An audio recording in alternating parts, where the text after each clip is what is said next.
US President Joe Biden on Wednesday tasked Vice President Kamala Harris to oversee US's efforts with Mexico and Central American countries to stem the flow of immigrants arriving at the US-Mexico border.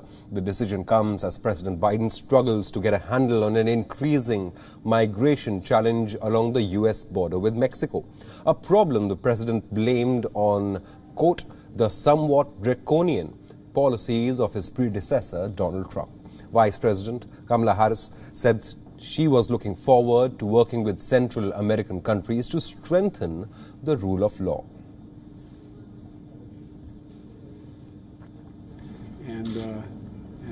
There's no question that this is a challenging situation. As the President has said, there are many factors that lead President to leave these countries. And while we are clear that people should not come to the border now, we also understand that we will enforce the law, and that we also, because we can chew gum and walk at the same time, must address the root causes that cause people to make the trek, as the President has described, to come here.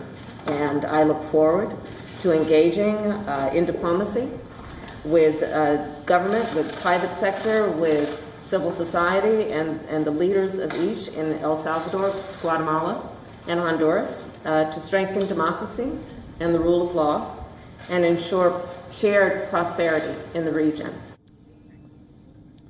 Meanwhile, a border facility was opened to the media and congressional delegation as migrant children continued to make their way over to the US-Mexico border. The border facility was opened to the press after mounting pressure on the Biden administration to give journalists access to facilities housing unaccompanied children and minors that arrive at the US border. You know, the conditions are clearly better, but it's never right to have 766 kids in any place together. We should have them next to their family members.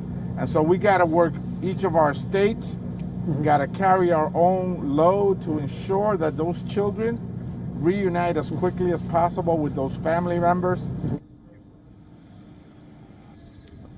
But there's not been enough shelter space to house the growing number of arrivals, resulting in children staying in Border Patrol facilities and almost jail-like conditions.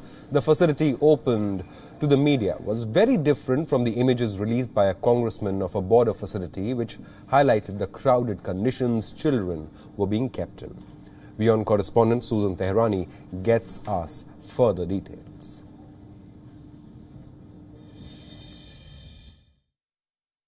A delegation of White House officials and members of Congress have traveled to the southern border of the United States to take a tour of a facility that's being used to house migrant children. This as a record number of unaccompanied minors continue to cross the border into the country. U.S. President Joe Biden has appointed his Vice President Kamala Harris to take charge of the immigration crisis.